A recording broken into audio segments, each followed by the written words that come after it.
أعوذ بالله من الشيطان الرجيم. بسم الله الرحمن الرحيم. فارتقب يوم تأتي السماء بدخان مبين يغشى الناس هذا عذاب أليم ربنا اكشف عنا العذاب إنا مؤمنون أنى لهم الذكرى وقد جاءهم رسول مبين ثم تولوا عنه وقالوا معلم مجنون إنا كاشف العذاب قليلا إنكم عائدون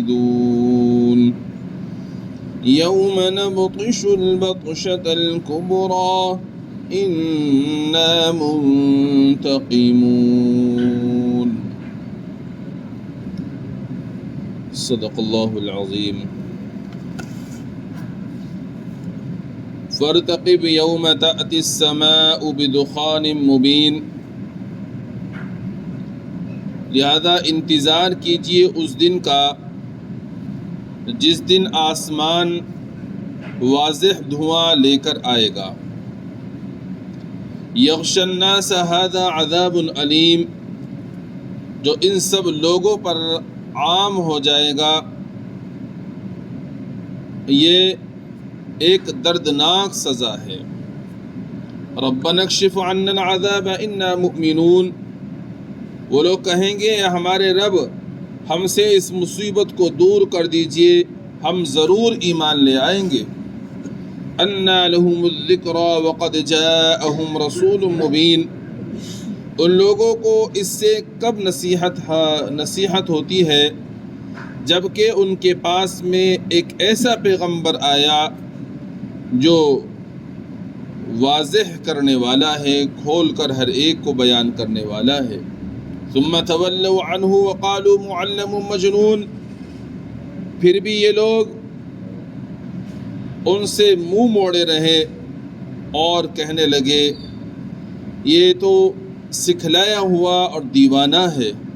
انا کاشف العذاب قلیلا انکم عائدون، ہم عذاب کو کچھ مدت کے لیے، کچھ عرصے کے لیے کھولنے والے ہیں، تم پھر بھی اسی حالت پر لوٹ آؤ گے. یوم نبطش البطشۃ الکبریٰ انا منتقمون، جس روز ہم بڑی سخت پکڑیں گے اور ہم پورا بدلہ لے لیں گے. آج جو آیات مبارکہ تلاوت کی گئی ہیں، جن کا ترجمہ بھی ہم نے کیا، یہ سورہ دخان کی آیات مبارکہ ہیں. ان آیات مبارکہ میں دخان یعنی دھوئیں کا ذکر ہے، اور یہ ارشاد فرمایا گیا کہ آپ انتظار کیجئے اس دن کا جس دن ایک واضح دھواں آسمان میں ظاہر ہوگا، اور وہ ایسا دھواں ہوگا کہ لوگوں پر چھا جائے گا، اور تمام لوگوں پر چھائے گا وہ، اور یہ دردناک سزا ہوگی. اور جب لوگ اس کو دیکھیں گے تو اس کے بعد میں لوگ اللہ تبارک و تعالی سے دعا کریں گے کہ آپ ہم پر سے اس عذاب کو ہٹا لیجئے گا، اس مصیبت کو دور فرما دیجئے، اب ہم ضرور ایمان لے کر آئیں گے.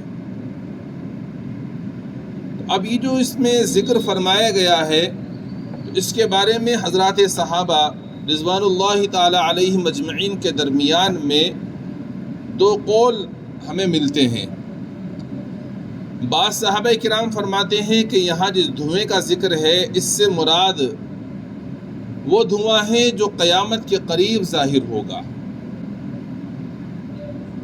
بعض دیگر صحابہ فرماتے ہیں کہ نہیں، جس دھوئیں کا یہاں پر ذکر ہے یہ وہ دھواں ہے جو مکہ والوں کے اوپر قحط نازل ہوا، اور بھوک کی شدت کی وجہ سے اور بارشیں نہ ہونے کی وجہ سے ان کو آسمان میں دھواں نظر آنے لگا وہ مراد ہے۔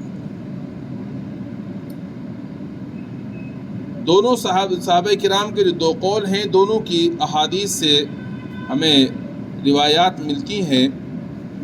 حضرت عبداللہ بن مسعود رضی اللہ تعالی عنہ اس طرف گئے ہیں کہ یہاں پر جس دھوئیں کا ذکر ہے، اس دھوئیں سے مراد وہ دھواں ہے جو مکہ والوں پر حضور صلی اللہ تعالی علیہ وآلہ وسلم کی بد دعا سے قحط نازل ہوا ہے۔ حضور اکرم صلی اللہ تعالی علیہ وآلہ وسلم نے مکہ والوں کے لیے بد دعا فرمائی، اور بد دعا اس وقت فرمائی ہے کہ جس وقت میں آپ علیہ السلام ہجرت فرما کر مدینہ منورہ تشریف لے گئے، وہاں بھی یہ لوگ برابر حملے کرتے رہے مدینہ منورہ کے اوپر مکہ والے۔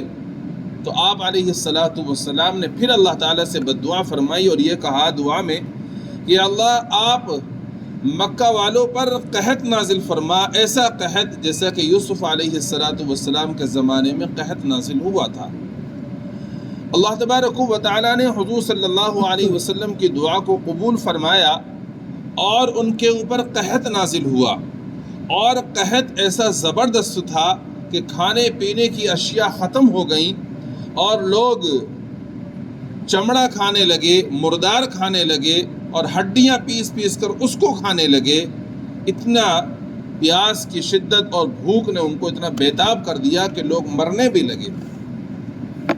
تو اس وقت میں ابو سفیان نے خط بھی لکھا اور آپ علیہ السلام کے پاس وہ مدینہ منورہ میں تشریف بھی لے کر گئے، اگرچہ اس وقت تک ایمان لے کر نہیں آئے تھے، اور وہاں جا کر انہوں نے رشتے ناتوں کا واسطہ دیا اور یہ کہا کہ آپ اللہ تبارک و تعالیٰ سے دعا فرما دیجئے کہ یہ قحط ہم پر سے ہٹ جائے، ہمارا اور آپ کا رشتہ داری کا ناطہ ہے اور ہم ضرور ایمان لے کر آئیں گے۔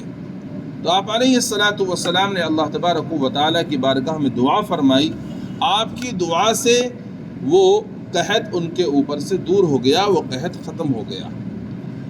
لیکن قحط دور ہونے کے بعد میں وہ لوگ، ان لوگوں میں سے کوئی بھی ایمان لے کر نہیں آیا جس کے اللہ تعالیٰ نے پہلے ہی پیشین گوئی فرما دی تھی۔ تو بعض حضرت عبداللہ بن مسعود اور ان کے ساتھ کچھ صحابہ ہیں، وہ فرماتے ہیں کہ دھوئیں کا جو ذکر ہے اس سے مراد وہ دھواں ہے جو بھوک کی شدت کی وجہ سے مکہ مکرمہ کے باشندوں نے آسمان میں محسوس کیا تھا کہ دھواں ہی دھواں ہے، کچھ ان کو نظر نہیں آ رہا تھا۔ بعض دیگر صحابہ یہ فرماتے ہیں کہ اس سے مراد وہ دھواں ہے جو قیامت کے قریب ظاہر ہوگا۔ حضرت حذیفہ رضی اللہ عنہ فرماتے ہیں کہ ایک روز ہم لوگ بیٹھے ہوئے تھے اور علامات قیامت کا ذکر کر رہے تھے۔ آپ علیہ السلام نے بالا خانے پر سے ہم پر نظر فرمائی اور آپ نے ارشاد فرمایا قیامت اس وقت تک قائم نہیں ہوگی جب تک کہ 10 علامات تم پر ظاہر نہ ہو جائیں، 10 چیزوں کو تم نہ دیکھ لو۔ ان میں سے ایک سورج کا مغرب کی طرف سے طلوع ہونا، دوسرے دخان یعنی دھوئیں کا ظاہر ہونا، اور تیسرے دابہ یعنی زمین سے عجیب چوپائے کا ظاہر ہونا، تیسرے یاجوج اور ایک یاجوج ماجوج کا خروج، اور ایک حضرت عیسیٰ علیہ السلام کا نزول، اور ایک دجال کا خروج، اور ایک زمین میں 3 خسف یعنی زمین میں 3 جگہ دھسا جانا، ایک مشرق میں، ایک مغرب میں اور ایک جزیرۃ العرب میں، اور ایک آگ جو قعر عدن سے نکلے گی اور وہ لوگوں کو ہکا کر لے جائے گی، اور جب لوگ دوپہر میں آرام کرنے کے لیے لیٹیں گے تو وہ آگ رک جائے گی، اور جب رات میں لوگ سونے کے لیے لیٹیں گے تب وہ آگ رک جائے گی۔ تو یہ 10 علامات نبی علیہ السلام نے فرمائے جب تک ظاہر نہیں ہوں گی اس وقت تک قیامت قائم نہیں ہوگی۔ اور ایک دوسری روایت میں ہے کہ آپ علیہ السلام نے ارشاد فرمایا میں تمہیں 3 چیزوں سے ڈراتا ہوں۔ فرمایا ایک دھواں، اور وہ دھواں ایسا ہوگا کہ وہ زمین میں سے ظاہر ہوگا اور آسمان تک پوری فضا کو بھر دے گا۔ اتنا سخت دھواں ہوگا کہ اس دھوئیں کی وجہ سے جو ایمان والے ہوں گے ان کو تو بس زکام سا محسوس ہوگا جیسے زکام ہو گیا، اور جو کافر لوگ ہوں گے ان کے پورے جسم کے اندر وہ دھواں گھس جائے گا، اور جتنے بھی مسامات انسان کے جسم میں ہوتے ہیں، ناک کا سوراخ ہے، کان کے سوراخ ہے، اور جہاں سے بال انسان کے بدن میں اگتے ہیں، یہ مسامات ہیں، تو یہاں سے بھی دھواں نکلے گا ان کے۔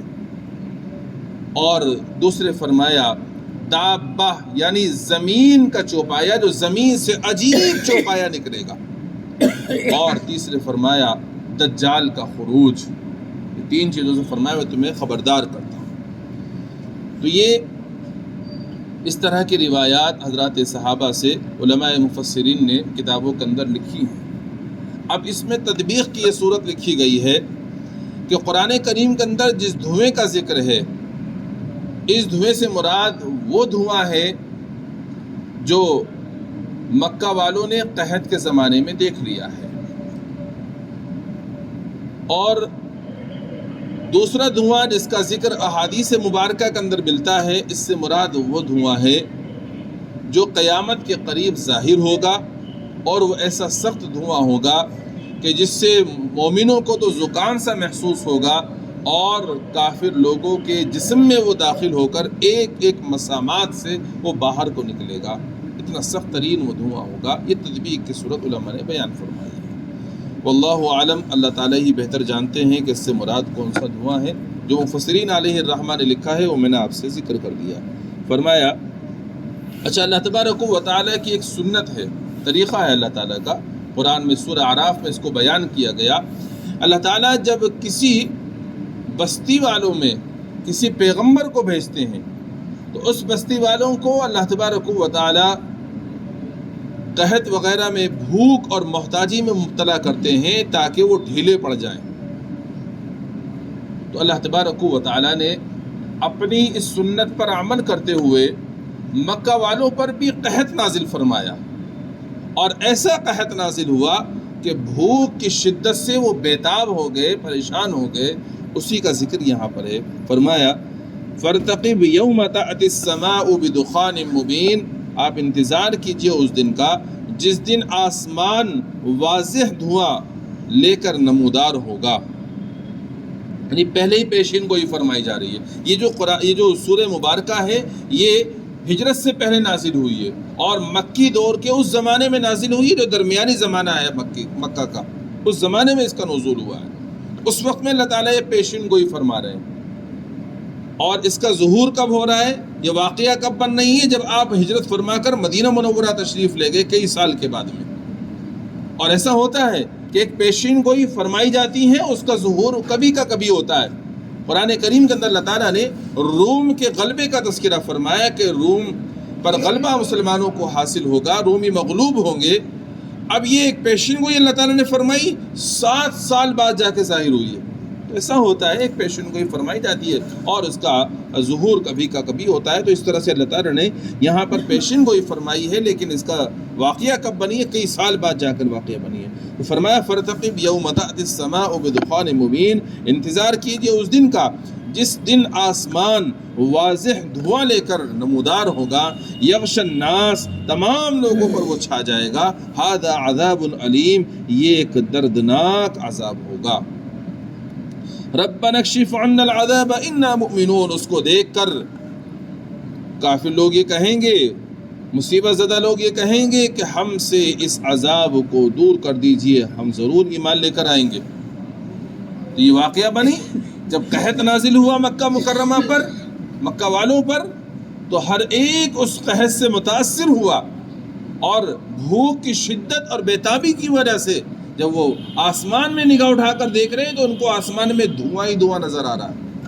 اب اس شدت سے پریشان ہو کر کے اللہ تعالیٰ سے دعا کر رہے ہیں، نبی علیہ السلام کے پاس بھی جا کر ان سے وعدہ کر رہے ہیں کہ ہم پر سے یہ مصیبت دور کر دیجئے، ہٹا دیجئے، ہم اب ایمان لے کر آ جائیں گے۔ تو اللہ تعالیٰ نے پہلے ہی پیشن گوئی فرمائی تھی کہ وہ کہیں گے کہ ہمارے رب ہم سے عذاب کو دور کر دیجئے، ہم ایمان لے کر آئیں گے۔ انا لهم الذکری وقد جاءهم رسول مبین، اللہ تعالیٰ فرماتے ہیں کہ ان کو اس سے کب نصیحت حاصل ہوتی ہے، حالانکہ ان کے پاس میں ایسی شان والے ایک پیغمبر آیا جو ہر بات کو واضح طور پر بیان کرتا ہے۔ یہ قحط سالی، اس سے کہاں ان کو نصیحت حاصل ہوگی؟ قحط سالی کو تو یہ کہہ دیں گے کہ اس وجہ سے ہوئی ہے، قحط اس وجہ سے پڑا، اس وجہ سے پڑا، جبکہ ان کے درمیان میں تو ایسا پیغمبر موجود ہے جو بڑی شان والا ہے۔ اس کی شان یہ ہے کہ وہ ایک ایک بات کو کھول کر بیان کرتا ہے، مگر ان کے درمیان میں پیغمبر موجود ہونے کے باوجود یہ اس پیغمبر سے نصیحت حاصل نہیں کر رہے، بلکہ کیا کہہ رہے ہیں؟ بلکہ یہ کہہ رہے ہیں ثم تولوا عنہ وقالوا معلم مجنون، یہ اس سے منہ موڑے ہوئے ہیں اور کہہ رہے ہیں کہ یہ تو سکھایا ہوا دیوانہ ہے۔ یہ کہہ رہے ہیں یہ تو سکھایا ہوا ہے، اس کو تو سکھلا دیا، کسی نے پڑھا دیا، اور نعوذ باللہ یہ تو دیوانہ اور مجنون ہے۔ یہ تو پیغمبر ان کے درمیان میں موجود ہے، اس پیغمبر سے نصیحت حاصل نہیں کر رہے، ان کی باتوں کو قبول نہیں کر رہے، تو بھلا اگر قحط ان پر نازل ہو گیا تو اس کی وجہ سے کیا یہ نصیحت حاصل کریں گے؟ نصیحت حاصل کرنے والے لوگ نہیں ہیں۔ اِنَّا كَاشِفُ الْعَذَابِ قَلِيلًا إِنَّكُمْ عَائِدُونَ، ہم کچھ عرصے کے لیے عذاب کو ہٹا دیتے ہیں تو پھر بھی اسی حالت پر آ جائیں گے۔ کہہ رہے ہیں ٹھیک ہے ہم کچھ عرصے کے لیے عذاب کو ان پر سے ہٹا دیتے ہیں، مگر عذاب ہٹنے کے باوجود یہ پھر پہلی ہی حالت پر آ جائیں گے۔ یعنی ایمان لانے کا وعدہ تو کر رہے ہیں لیکن ایمان لے کر نہیں آئیں گے، یہ پہلی حالت پہ کفر میں ہی پڑے رہیں گے۔ اور ایسے ہی ہوا، مکہ مکرمہ کے باشندوں نے وعدہ کیا ہم ایمان لے کر آ جائیں گے، لیکن اللہ نے جب ان پر سے قحط ہٹا لیا اور پھر وہ دوبارہ سے کفر میں ہی پڑے رہے اور کوئی بھی ایمان لے کر نہیں آئے۔ یوم نبطش البطشۃ الکبریٰ انا منتقمون، جس روز ہم بڑی سخت پکڑ پکڑیں گے اس روز ہم پورا بدلہ لے لیں گے۔ ٹھیک ہے ہم نے تم پر سے عذاب کچھ دن کے لیے ہٹا دیا، وہ کچھ دن کب ہے؟ موت تک کے لیے۔ جب تمہاری موت آ جائے گی اس کے بعد میں ہم تمہاری ایسی سخت پکڑ پکڑیں گے کہ ہم اس دن تم سے پورا بدلہ لے لیں گے، وہ چھوڑیں گے نہیں پھر ہم۔ یہ اللہ تعالیٰ نے پہلے ہی پیشین گوئی فرمائی تھی، اور اس کا واقعہ جو واقعہ بنی ہے کئی سال کے بعد واقعہ بنی ہے، تو اس میں علماء کے 2 قول تھے، وہ پوری تفصیل میں نے آپ کے سامنے رکھ دی ہے۔ اللہ تبارک و تعالیٰ سے دعا ہے اپنے فضل فرما کر ہمیں عمل کی توفیق عطا فرمائے۔ قیامت کے آنے سے پہلے قیامت صغریٰ ہو یا کبریٰ ہو، ہمیں اس کی تیاری کرنے کی توفیق عطا فرما دے۔ جب ہمارا خاتمہ ہو ایمان پر فرمائے۔ قرآن مقدس میں یا احادیث مبارکہ میں جتنی بھی باتیں اللہ تعالیٰ نے ارشاد فرمائی ہے ہمیں ان تمام باتوں پر عمل کرنے کی توفیق عطا فرمائے۔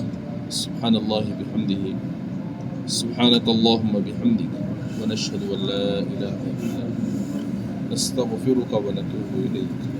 سبحان ربک رب العزة عما یصفون، وسلام علی المرسلین، والحمد للہ رب العالمین۔